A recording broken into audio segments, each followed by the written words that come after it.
Bienvenue dans cet espace de réflexion, de contemplation et de reconnexion. Nous allons explorer ensemble l'expérience humaine à travers la spiritualité. Mon but est de vous partager mes connaissances, mes découvertes et mes intégrations afin d'ouvrir les horizons de votre conscience. C'est par la connaissance et la pratique qu'on déconstruit nos croyances et qu'on s'affranchit des conventions collectives dépassées.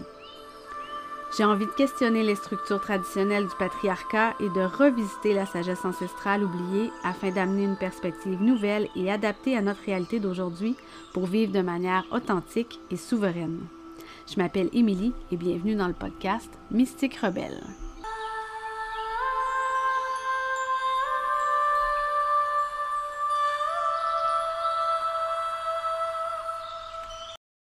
Bonjour, bienvenue dans ce nouveau podcast, un nouveau nom, nouvelle image, mais toujours la même personne derrière le micro pour vous amener dans des sentiers peut-être inexplorés ou peut-être dans une perspective nouvelle sur certaines choses. Et aujourd'hui, j'avais vraiment envie de vous parler de trouver sa voix dans le monde. Mais sa voix, ça peut être sa voix VOIX, donc d'être capable de parler, et sa voix VOIE, donc de trouver son chemin. Pourquoi j'ai changé de nom? En fait, c'est que j'en suis à un point où j'ai exploré beaucoup de choses et où je vais toujours plus en profondeur.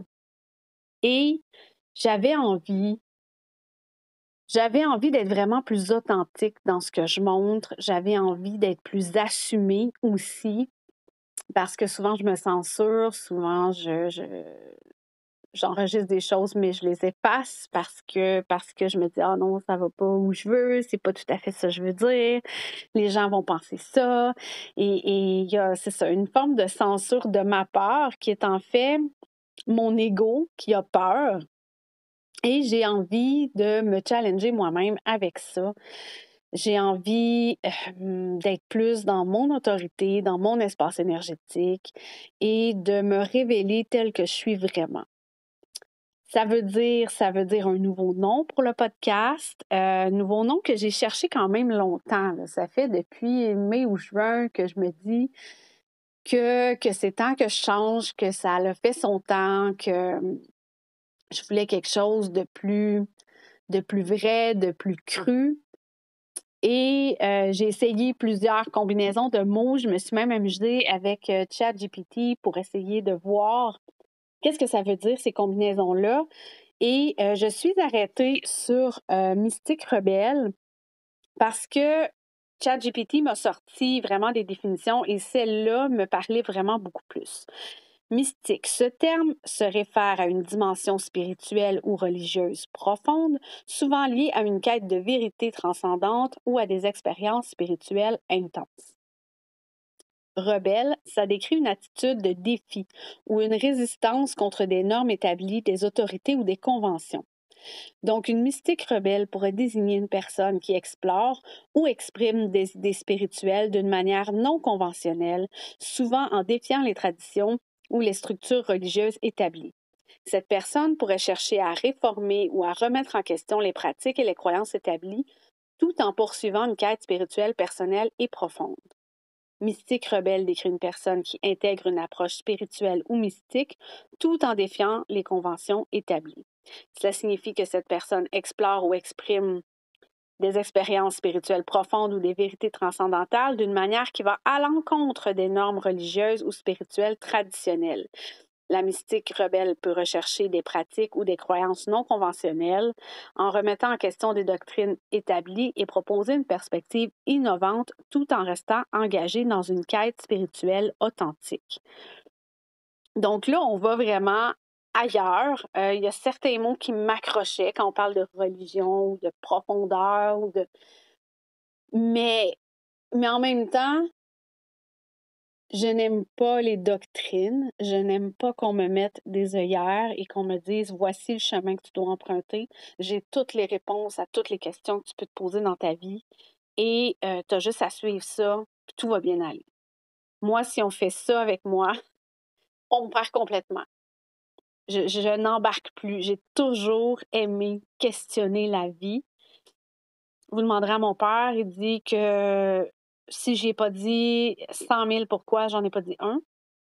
Donc, j'aime questionner, j'aime comprendre, j'aime aller plus loin. Ça fait partie du Gémeaux. Avec Mercure en Gémeaux, j'ai besoin de connaître les choses et de les comprendre profondément. Et depuis que j'ai commencé cette ouverture, cette connaissance, cette connexion différente à la vie, je dois dire que dans la dernière année, j'ai intégré énormément de choses. Parce que d'être toujours dans sa tête, de vouloir comprendre, si on ne l'intègre pas dans notre corps, ça n'a pas le même impact.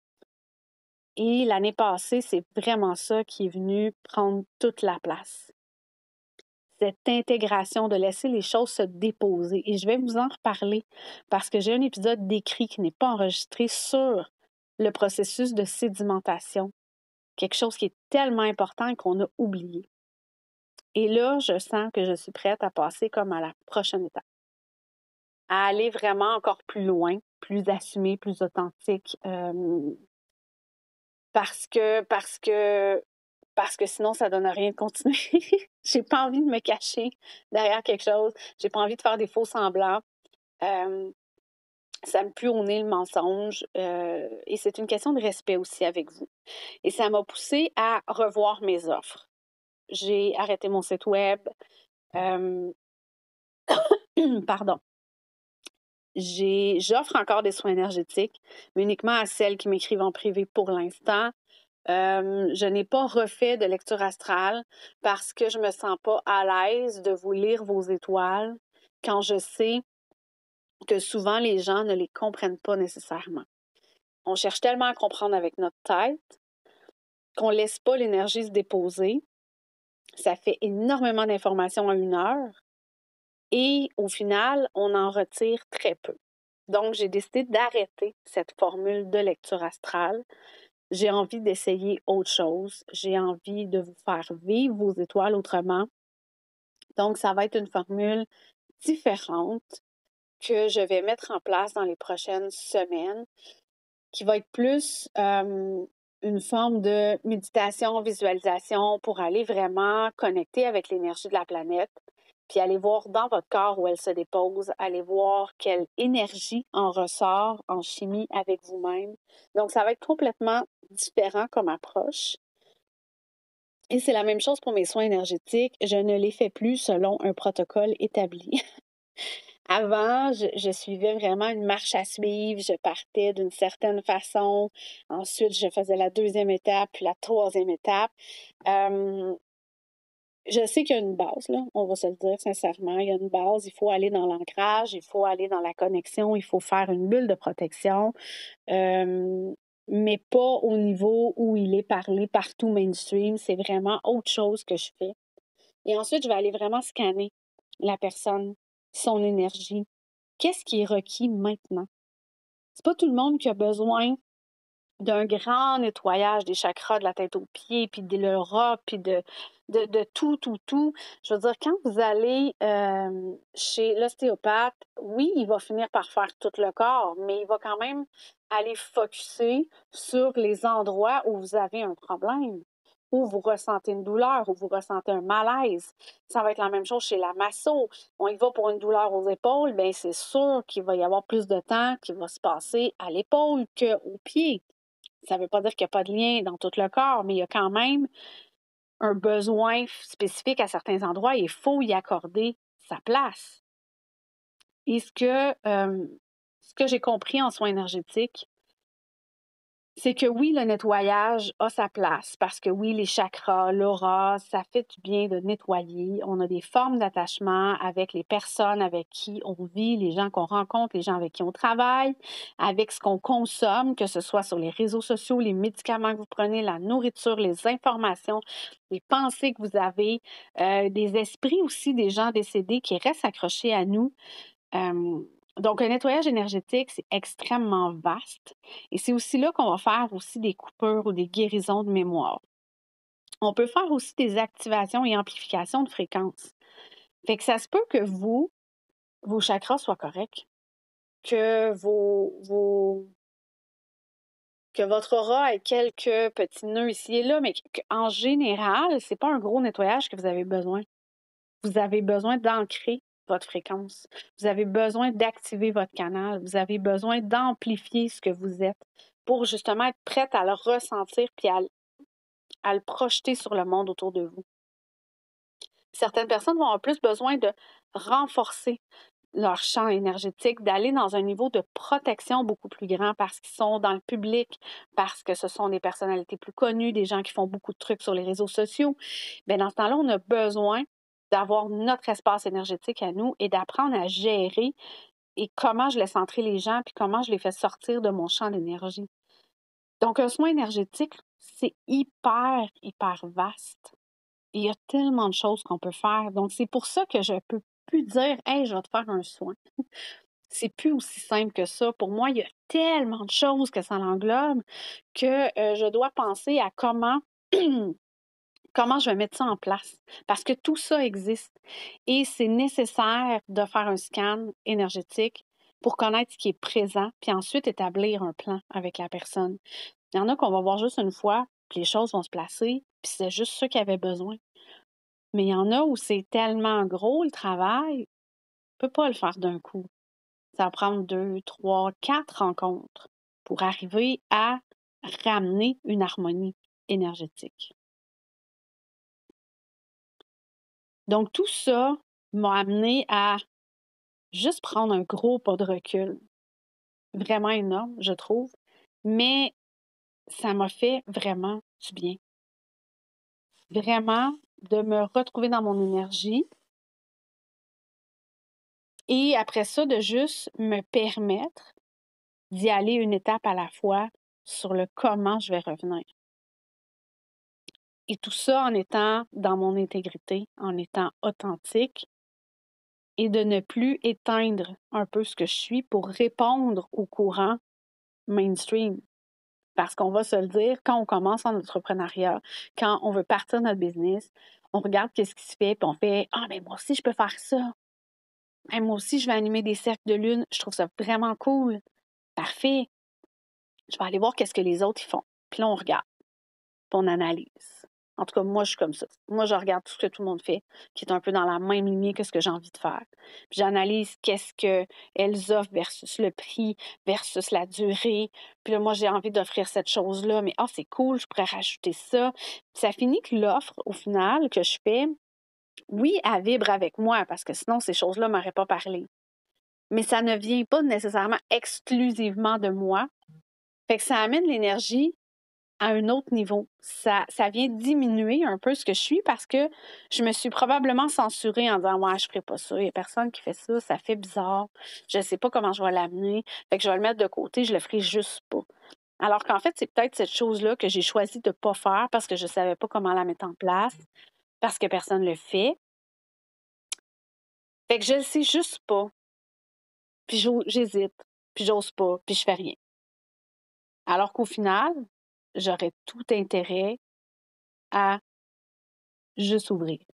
Et c'est ce que j'ai compris et c'est ce que j'ai envie de faire. Et pour commencer, avant de vraiment mettre n'importe quoi en place, parce que je suis comme ça, quand j'ai une idée, j'ai envie de la créer, j'ai envie de l'amener au bout, puis de juste tout mettre sur papier, de juste tout planifier, de mettre des dates de début, dates de fin. J'ai vraiment ce besoin-là. Et là, j'ai appris la lenteur cette année. J'ai appris à ralentir et à ne pas me précipiter. C'est l'énergie du taureau qui fait énormément du bien là-dedans. Donc là, j'ai décidé que j'allais continuer le podcast parce que c'est un espace qui me fait énormément de bien, de partager ouvertement sur plein de sujets où je n'ai pas de limite de temps. Les maudits Reels Instagram de 90 secondes, on dit rien là-dedans. On n'a pas le temps de dire grand-chose. Je trouve ça plate. Sur YouTube, oui, je préfère des vidéos super longues, mais des fois, là, physiquement, c'est plus facile de faire un vocal. Un vocal de 4, 5, 6 minutes. Mais je ne peux pas vraiment le mettre sur Instagram sans faire des montages, sans faire... Puis sur YouTube, c'est la même chose. Donc, j'ai juste arrêté en me disant, c'est correct. C'est parfait comme ça. Je regardais le podcast. Le podcast, je peux me permettre de faire ce que je veux. Il n'y a personne qui me dit que je dois faire des émissions de 20 minutes, de 45 minutes. Fait que si j'ai envie de juste faire un coucou improvisé, sur une réflexion X, Y, Z de 8, 10, 12 minutes, je vais le faire. Je veux plus me limiter à on fait un épisode par semaine, ça sera pas ça. De toute façon, je le sais que je suis pas capable, que j'ai pas l'espace-temps pour aller faire ça. Donc, j'ai envie de le faire autrement. Et chaque mois, ce que je vais faire, c'est que je vais faire une météo astrale le premier du mois de ce qui va retenir mon attention dans les placements astrologiques du mois à venir. Le 11, je vais faire un épisode sur un sujet X, probablement en lien avec l'énergie du moment. Et je vais aussi vous parler de la phase de la Lune, des phases lunaires à ce moment-là, pleine Lune, nouvelle Lune, qu'est-ce qui est présent au niveau de la Lune. Et le 21, je vais faire aussi un épisode sur un autre sujet, sur les, comme je vous dis, peu importe qui sera présent dans l'énergie, mais aussi sur le soleil qui entre dans son nouveau signe chaque mois autour du 20, 21, 22, dépendant du mois de l'année. Donc, ça va être vraiment plus doux pour moi d'avoir 3 épisodes par mois. Ça va me permettre de m'adapter à l'astrologie aussi. Ça va lui laisser une plus grande place parce que je trouve que ce qui se fait présentement sur les réseaux sociaux en termes d'astrologie, c'est un peu comme l'horoscope du journal. Il y a certaines personnes qui font des super belles analyses, qui ont énormément de profondeur, qui ont une très belle énergie qui est mise. Mais il y en a beaucoup d'autres où c'est plus attaché au courant de pensée du moment, puis c'est populaire l'astro, fait qu'on va parler de Mercure rétrograde qui s'en vient, parce que c'est super important dans ta business d'avoir Mercure rétrograde, puis de le prendre en considération. Fait que j'ai vraiment ici envie de faire un test à 3 épisodes par mois, mais comme je vous dis, je me donne l'espace pour, si j'ai une inspiration quelconque, venir vous la partager, même si ça dure juste 7-8 minutes. Je pense qu'à ce moment-là, on va se permettre plus d'échanger ensemble, puis moi, je vais pouvoir créer vraiment plus librement, plutôt que de me mettre la pression de produire un épisode par semaine quand je le sais que souvent, j'ai pas l'espace-temps nécessairement à chaque fin de semaine d'enregistrer. Le jeudi non plus, parce qu'on a eu tellement de choses à faire. Là, heureusement, c'est l'automne. Heureusement, les foins sont finis, la machinerie est rangée, l'étable est presque prête pour l'hiver, les fleurs sont rentrées, j'ai récolté des semences encore en fin de semaine. Il me reste des bulbes à arracher, j'espère qu'ils n'ont pas gelé. Mais tu sais, en général, là, on bascule vers l'hiver très bientôt, donc un ralentissement, lenteur et espace, ça va être juste merveilleux. Vraiment, j'ai super hâte. Donc, ça fait beaucoup de choses qui bougent dans mon univers et vous allez le voir plus sur les réseaux sociaux, comment je vais me laisser la place de vraiment vous montrer comment j'utilise le côté sacré des choses, comment, je ne sais même pas comment le nommer en fait. Je suis une fille de rituel. Tu sais, là, je vous parle, j'ai allumé des bougies devant moi. Ça, c'est un classique. Des fois, j'aime prendre des pierres, des cristaux. J'aime beaucoup me connecter à l'énergie des éléments, travailler avec les éléments. Et c'est quelque chose que je vais montrer plus sur les réseaux sociaux. Je vais faire pareil aussi avec la Lune qui m'inspire énormément. Le travail lunaire est souvent une des premières choses qu'on fait quand on connecte à la spiritualité. Mais souvent, on le garde très, très superficiel. Et là, je suis allée vraiment plus loin dans mes connexions avec la Lune et dans mes apprentissages. J'ai trouvé un livre fascinant qui parle des cycles de gestation lunaire. Donc, c'est vraiment de regarder la nouvelle Lune, mettons en Scorpion au début du mois. Dans plusieurs mois, elle sera au premier quartier, pratiquement au même degré. Quelques mois plus tard, ça va être la pleine Lune en Scorpion qui va être au même degré. Donc, il y a un lien à faire dans ce cycle lunaire-là et le degré auquel ça se passe. J'ai pas fini de le lire, mais j'adore. J'adore vraiment cette approche de gestation lunaire. Donc, de dire que c'est pas vrai que parce que c'est la pleine lune, la nouvelle lune en Scorpion, bien à la pleine lune en Scorpion, dans 6 mois, notre manifestation va être rendue à son plein potentiel et va être relâché dans l'univers pour être complété. C'est pas aussi rapide, instantané et court que ça. De ce que j'en comprends, selon l'auteur, c'est plus sur un peu plus de 2 ans que le cycle se produit. C'est souvent en lien avec des événements très spécifiques de notre vie. Donc, je vais vous revenir. Et c'est pour ça que je vais laisser de l'espace à la Lune dans le podcast parce que je trouve ça important de comprendre, vu notre nature féminine, comment on est connecté à ces énergies-là, à l'énergie de la Lune par notre cycle menstruel qui dure le même temps que la Lune dans un signe. Donc, pas dans un signe, pour qu'elle fasse le tour complet des 12 signes du zodiaque.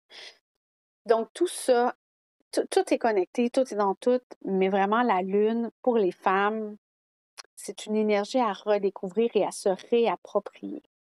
On a laissé trop longtemps tout ce savoir ancestral-là se perdre parce que ben, le patriarcat a pris toute la place. Et là, je trouve ça tellement beau de voir les femmes revenir à leur nature première, vouloir reconnecter, vouloir comprendre pourquoi elles sont comme ça. Parce que moi, en plus, aujourd'hui, je commence mes lunes. Le 11 du 11, jour d'entrée de Vénus en Capricorne. Et je commence aussi une rose diéta que je vais vous expliquer c'est quoi tout de suite après. Mais cette connexion à nos cycles, cette connexion à la Lune, la connexion à la Terre, aux éléments, à tout ce qu'on est, a toujours fait partie de la vie des hommes et des femmes. Mais, au travers de l'histoire, certaines personnes ont voulu avoir le pouvoir absolu sur tout et de voir qu'une femme sage pouvait diriger un village a fait mal à l'ego de certains hommes. Et le pouvoir est devenu la chose à posséder. Et pour avoir le pouvoir sur les autres, il faut leur faire peur. Donc, il y a eu une distorsion de l'histoire. Il y a eu, on a caché les faits, on a réécrit l'histoire pour un paquet de raisons. Mais en gros, c'est pour avoir la domination sur les autres, pour avoir le pouvoir, pour que notre ego soit comblé. Et on a élevé nos enfants dans cette ligne de pensée qu'on doit être meilleur que l'autre. Et je trouve ça beau de voir que présentement, il y a une inversion. Il y a un retour à ce que ça a déjà été. Il y a des mouvements partout à travers le monde. Et ça n'a pas commencé la semaine dernière, là. En fait, on pourra peut-être en parler dans un épisode où j'amènerai un peu cette histoire. Moi, je vais me prendre une note. Je vais l'amener dans un épisode parce que c'est vraiment... Il y a beaucoup, beaucoup, beaucoup, beaucoup de choses à dire à travers l'histoire qui s'est passée. Mais je trouve ça beau ce qu'on vit présentement. Je trouve ça magnifique de voir que des femmes se réapproprient leur corps, que des femmes reconnectent avec leur utérus, fassent juste, essayent de faire un avec leur propre cycle, de ralentir aussi quand on est menstrué, ça fait du bien. Donc tout ça, je trouve ça juste beau. Je suis comme sans mots en ce moment. Et c'est pour ça que, ben voilà, c'est ça. Je suis juste sans mots. On dirait que mon inspiration est partie. Mais en fait, c'est ça. C'est ça, Mystique Rebelle. C'est de vous parler d'un paquet de choses sans censure, mes idées profondes et éventuellement, j'aimerais aussi inviter certaines femmes avec qui j'échangerai pour des épisodes en dehors du cadre pour aller vraiment plus loin dans l'idée de la spiritualité, du développement personnel, de la reconnexion à soi. Je suis beaucoup dans des podcasts en anglais, des cours en anglais. Je suis dans un sisterhood en anglais présentement, Simply Sisterhood avec Sadie Jane. J'adore. J'adore, j'adore, j'adore. Il y a énormément... Les femmes se soutiennent tellement. Il n'y a personne de meilleur que l'autre. Et Sadie est quelqu'un d'hyper authentique qui ne se prend pas pour quelqu'un d'autre. Elle fait juste partager ce qu'elle fait, ce qui résonne avec elle. Puis tu prends ce que tu veux, tu laisses le reste. Elle t'en tiendra pas rigueur. C'est juste beau, tout ça. Et aujourd'hui, dans le Sisterhood, on commence une rose dieta. C'est d'avoir une diète à base de roses. Donc, on va aller entrer en communion avec la plante en lui faisant de la place dans notre quotidien, dans notre vie, pour 10 jours. Elle, ce qu'elle suggère, c'est vraiment de commencer la journée avec une infusion de rose, donc de se faire une tisane à la rose avant même de déjeuner, de prendre un café, quoi que ce soit, de s'asseoir, de préparer son infusion, de la laisser infuser pendant qu'on médite, pendant qu'on relaxe, qu'on respire, qu'on reconnecte à notre corps, qu'on peut écrire aussi ce qui vient, de boire notre tisane en même temps, de continuer cette espèce de communion avec l'énergie de la rose. Puis ensuite, c'est vraiment de l'intégrer dans notre journée au quotidien, mais vraiment dans tous les aspects de notre journée, c'est-à-dire d'utiliser de la poudre de rose sur nos aliments pour vraiment communier avec cette énergie-là le plus possible, mais pour être capable de lui faire de la place, elle dit qu'il faut faire taire le bruit ambiant, donc idéalement pas de café ou très peu, pas de sel, pas d'aliments hyper transformés, de friture, pas de sucre raffiné.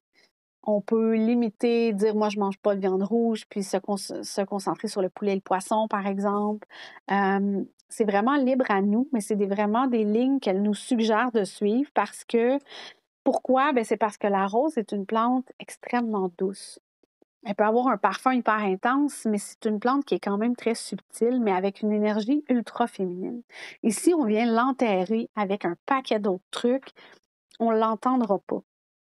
Donc, de lui faire de la place, dans la limite de ce qu'on est capable aussi, parce qu'elle le dit, je vous demande pas de complètement changer votre régime alimentaire pendant 10 jours, mais vraiment d'y aller en accordance avec ce que vous sentez qui est la bonne chose. Pour moi, je vais diminuer à 1 café par jour. Oui, je vais couper le sel, le sucre. Je n'arrêterai pas la viande rouge parce que je commence mes lunes et j'ai besoin de fer et de nutriments, de protéines pour soutenir mon énergie, mon corps, donc je ne ferai pas ça. Boire beaucoup plus d'eau, ça oui, de toute façon, je le fais dans ma semaine. Et d'intégrer la poudre de rose dans l'eau. On peut utiliser des shampoings à base de rose, une huile pour le corps. Moi, j'ai une huile à base de pépins, de fruits de rose pressés à froid que je viens de commencer à utiliser et que j'adore. C'est une huile qui est quand même sèche, donc je mouille ma peau avec une eau de rose avant de l'étendre. Donc, c'est vraiment d'amener cette énergie-là et d'être dans l'intention du moment lorsqu'on consomme la rose. On a une playlist aussi qu'elle nous a partagée. Aujourd'hui, il va y avoir une ouverture de cercle pour ce 10 jours-là. Donc, il y a un effet d'entraînement aussi parce que toute la communauté le fait, mais je trouve ça vraiment fascinant et j'avais envie de l'essayer. Je sais qu'on peut faire des retraites de diéta à base de tabac, par exemple, ou d'autres plantes. L'ayahuasca, c'en est une. Donc, il y a plein de choses qu'on peut faire avec les plantes, mais ce que j'aimais de celle-ci, c'est que la rose, elle est accessible à tout le monde. Il n'y a pas de restrictions pour les femmes enceintes, pour les femmes qui allaitent. C'est vraiment une plante qui est pratiquement universelle et qui est facile à intégrer dans notre quotidien. On n'a pas besoin de refaire notre vie au complet. On n'a pas besoin de faire 2 genres de repas pour le restant de la famille. Donc, pour moi, c'était la façon la plus simple et douce de commencer ce genre de chemin spirituel où on vient connecter à un niveau encore plus grand avec les choses autour de nous. Donc, je vous en reparlerai sur les réseaux sociaux. J'ai l'intention de me faire un petit highlight sur mon Instagram, une petite pastille où vous pourrez aller cliquer dessus et avoir accès à tout. Et dans l'épisode du 21, je vais probablement revenir sur mon expérience avec cette rose diéta et vous dire ce qui en est ressorti. Probablement qu'on s'entend, l'intégration ne sera pas faite au complet parce que ça va venir juste de se terminer, ou presque. Mais c'est sûr que je vais vous en reparler parce que c'est le genre de choses qui m'allument, que j'ai envie de faire plus et qui est facile à intégrer dans un quotidien chargé de notre vie de tous les jours en 2024. C'est un peu ce que je reproche dans la grande famille de la spiritualité, c'est que souvent, il faut que tu ailles dans une retraite dans un autre pays pendant 7 ou 10 jours pour aller communier avec la nature, avec Dieu, en faisant du yoga, de la méditation, du tambour, alors que c'est pas accessible à tout le monde financièrement. Puis aussi, c'est pas tout le monde qui peut laisser sa famille une semaine. Je pense à une mère monoparentale, pourrait pas dire je m'en vais pendant tant de temps aller dans le bois, danser tout nu en dessous de la lune. Donc, j'ai envie d'amener un côté plus accessible de la spiritualité parce que la spiritualité, ça part de l'intérieur. Tu n'as pas besoin de personne autour de toi pour te dire. C'est sûr que c'est le fun de faire partie d'une communauté, c'est sûr que c'est le fun d'avoir un groupe qui nous soutient, mais au départ, ça vient de l'intérieur.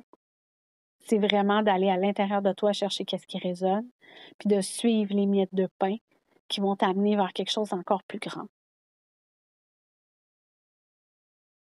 Et pour terminer l'épisode, je vais vous faire une météo astrale, même si on est déjà rendu le 11 du 11. Parce qu'il se passe beaucoup de choses en novembre, vraiment beaucoup de choses en novembre. Si on regarde juste au début du mois, le 1er, on a eu notre nouvelle lune en Scorpion. Le 1er, c'est un nouveau départ, la nouvelle lune aussi. Fait que c'était vraiment d'être aligné sur ta vérité. Une nouvelle lune en Scorpion, c'est intense, tout le monde l'a ressenti. Ensuite, le 2, on a Mercure qui est entré en Sagittaire. C'était le temps de speak your truth, parler notre vérité. C'est une énergie d'exploration et d'ouverture à l'inconnu. Le 3, on a eu l'opposition exacte de Mars et Pluton qu'on sent monter depuis quelques jours. Mars en Cancer qui est dans l'être et Pluton en Capricorne qui est dans le fer. Donc, on a une grosse énergie d'opposition qui était très, très, très challengeante. Et le 4, Mars est entré en Lion. Le Lion, il y a beaucoup d'ego. Il est très, très... il aime ça être vu. Hein? Il aime ça faire les choses en grand. Mais le Lion doit apprendre à mettre du cœur à l'ouvrage. Parce que notre besoin de reconnaissance va être à faire attention.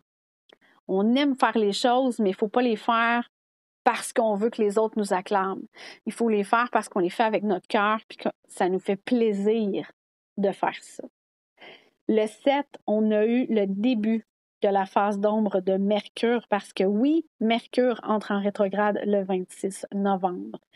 C'était une invitation à observer entre le 7 et le 26 quels thèmes vont être présents dans votre vie au niveau de vos communications, au niveau de vos échanges avec votre environnement.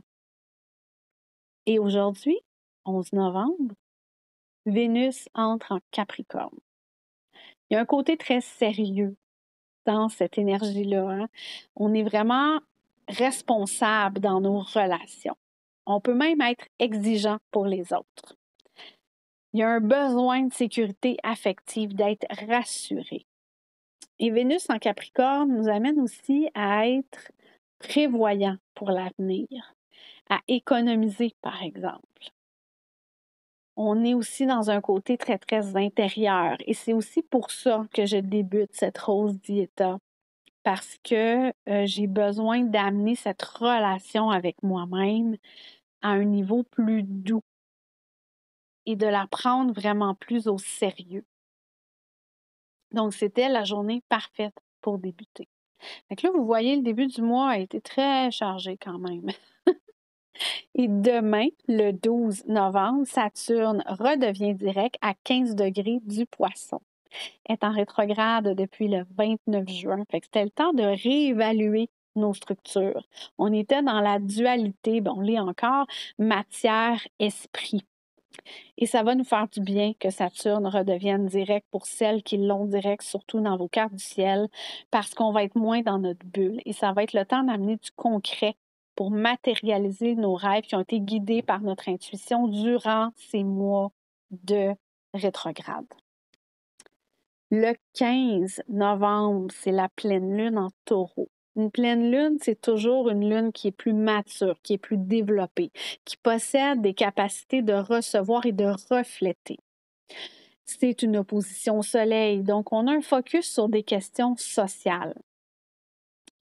Et c'est le temps, c'est un temps de plus grande conscience et d'engagement, où là, vraiment, toutes les cartes sont sur la table et on voit le jeu tel qu'il doit être. En Taureau, ça veut dire qu'on va avoir plus de questions en ce qui a trait le monde matériel, les finances, notre sécurité aussi. C'est vraiment une énergie qui est très physique, qui est très connectée à la terre, au ici et à maintenant. Et on est invité à la lenteur pour cette pleine lune en Taureau, mais aussi à la sensualité, à vraiment prendre le temps avec nos sens de vivre le moment présent, de bien goûter les aliments, d'écouter ce que les gens nous disent, de prendre soin de notre corps aussi. C'est un moment parfait. Le 19, on a l'entrée de Pluton en Verseau. Et là, c'est fini. Il ne revient pas en arrière en Capricorne. On ferme le chapitre du Capricorne le 19 novembre et Pluton sera en Verseau pour les prochaines années. C'est la planète de la transformation qui rentre dans le signe du visionnaire. Et ça, je vais vous en reparler dans le prochain épisode parce qu'il y a tellement de choses à dire là-dessus. Le 21, le soleil entre en Sagittaire, donc c'est une curiosité pour ce qu'on ne connaît pas. On était dans la grotte du Scorpion, immergé dans nos profondeurs, et on sent l'appel à allumer notre torche et à partir à la découverte de l'inconnu. Ça va vraiment nous faire du bien. Le 26, c'est le début de la rétrograde de Mercure à 22 degrés du Sagittaire. Ça va être un ralentissement dans nos élans spontanés. Attention aux incompréhensions. Vous êtes invité à revoir vos priorités et à envisager les choses sous un angle différent. La patience sera votre meilleur allié face aux petites contrariétés du quotidien, comme un email perdu ou un rendez-vous annulé ou déplacé. Pas de panique, ça va être le temps de sortir du mental, de respirer et de voir les choses comme une opportunité. Donc, en résumé, novembre, c'est habituellement un mois de ralentissement où on lâche prise, on fait du ménage avant l'hiver et on se repose. Les énergies vont être assez challengeantes. Si vous n'êtes pas dans votre centre, ça va être le temps de vous trouver une pratique qui va vous aider à vous ramener dans votre alignement. Parce que si vous êtes continuellement en réaction avec votre environnement extérieur, c'est un signe que quelque chose ne va pas. Vous ne devriez pas être toujours sur vos gardes, être toujours en train de subir les choses. Vous devriez plutôt être dans votre autorité, dans votre alignement, être capable de dire OK, il s'est passé telle chose, c'est pas moi qui est en cause, mais je subis, parfait. Comment je choisis de réagir à cette chose-là maintenant? C'est là qu'on reste dans notre alignement et dans notre autorité. Donc, je vous invite vraiment à vous asseoir avec vous-même, puis à méditer ou même à demander à vos guides. On le fait tellement pas souvent. Demander, puis ça peut être, il y en a qui font des prières, puis il y en a qui font juste dire « Ah, s'il te plaît, montre-moi ce qui doit être. Est-ce que je dois faire tel choix? Est-ce que… » Puis parfois, juste de lancer ça dans l'univers, éventuellement, la réponse va venir de l'intérieur de vous d'une façon dont vous ne vous y attendrez pas. Si vous souhaitez être supporté dans les prochaines semaines, dans les prochains jours, je vous invite à m'écrire pour réserver un scan énergétique pour établir un plan pour la suite parce qu'avec ça, je suis capable de voir qu'est-ce qui ne va pas avec vous. Et comme ça, on peut décider, si vous avez envie de travailler avec moi, de voir de la façon qui serait la plus optimale pour vous pour aller ramener votre équilibre, votre alignement.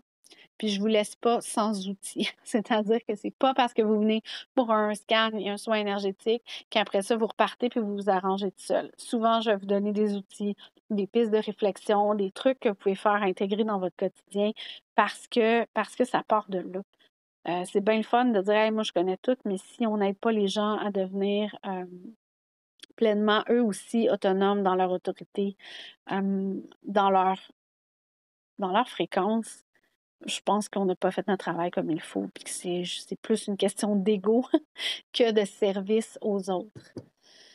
Donc voilà, ça fait déjà 40 minutes que je parle, tout près. Je suis vraiment contente de vous retrouver et j'espère que la communauté va grandir tranquillement, qu'on va éventuellement échanger de façon plus... En fait, j'aimerais avoir un espace où je peux vous parler, un peu comme mettons un canal Telegram ou quelque chose où je préfère des vocaux une fois de temps en temps dans la journée ou quand il y a une idée qui passe ou un Instagram privé. C'est ça qu'on a avec le Sisterhood. On a un Instagram privé où Sadie vient sur le fly dans la journée, nous amène dans sa routine quotidienne, nous partage un peu ce qu'elle fait. Et moi, ça m'a fait un bien immense parce que souvent, je me permettais pas de faire des choses ou tu sais, je me disais, oh my God, pourquoi moi j'ai le goût, des fois, de faire ça, mais j'ai comme pas tant le temps, puis de toute façon, personne ne fait ça.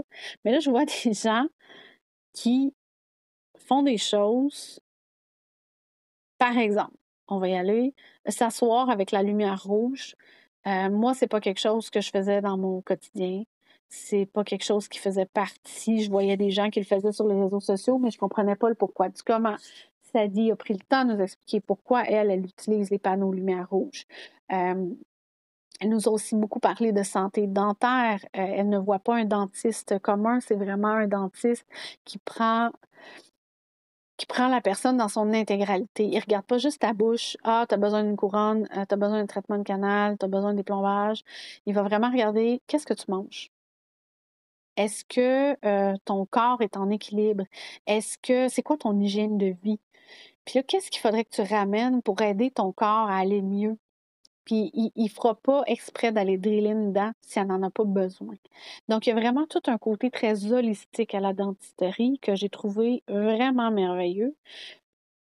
Donc, ça m'a ouvert les horizons sur énormément de choses d'être dans ce sisterhood-là. Et j'aimerais avoir éventuellement un espace comme ça où je peux vous partager mon quotidien, mais où vous aussi pouvez échanger avec les autres pour que justement, on arrête de se limiter à notre maison. Parce que c'est vrai, on est donc en sécurité chez nous avec la porte fermée, avec personne qui nous regarde, on peut faire ce qu'on veut. Ça dérange personne si je décide de faire un rituel de lune puis de danser dans mon salon. Mais si je vais faire ça dehors, et les gens vont me voir, je vais avoir l'air folle, je le ferai pas. Mais j'ai envie d'avoir une place où on peut juste être nous-mêmes. Puis juste le dire, moi je fais ça, ça me fait du bien. Donc, je mijote sur l'idée du comment je vais arriver à créer cet espace-là. Si vous avez des suggestions, gênez-vous pas de m'écrire. L'adresse courriel a changé. Par contre, ça va être emilionaturel@gmail.com puisque vu que j'ai arrêté mon site web, l'autre adresse n'est plus bonne. Donc, pour l'instant, on va utiliser celle-là jusqu'à temps que j'en refasse une pour Essence féminine spécifiquement. Donc, voilà. On dirait que j'ai pas le goût d'arrêter d'enregistrer. J'avais tellement de choses à dire. J'ai un cahier rempli de pages, de plein de sujets. Donc, c'est sûr que je vais vous enregistrer des épisodes. Mais je veux me permettre d'y aller avec mon énergie, mon temps. Donc, je vous remercie vraiment d'être là. Vraiment. Des fois, j'ai l'impression de parler toute seule, mais des fois, j'ai des retours aussi. Donc, je trouve ça vraiment trippant d'échanger avec vous. Je n'ai pas de me réécrire. Facebook, Instagram, je demeure disponible. TikTok, je n'y vais plus vraiment. J'ai pas de plaisir avec cette plateforme-là. Je vais d'ailleurs arrêter complètement. Mais sinon, je vous souhaite une magnifique journée. Prenez le temps de respirer, de ralentir. Ça va vous faire du bien. trouvez votre espace, trouvez votre équilibre. C'est vraiment ça qui est important. Bonne journée.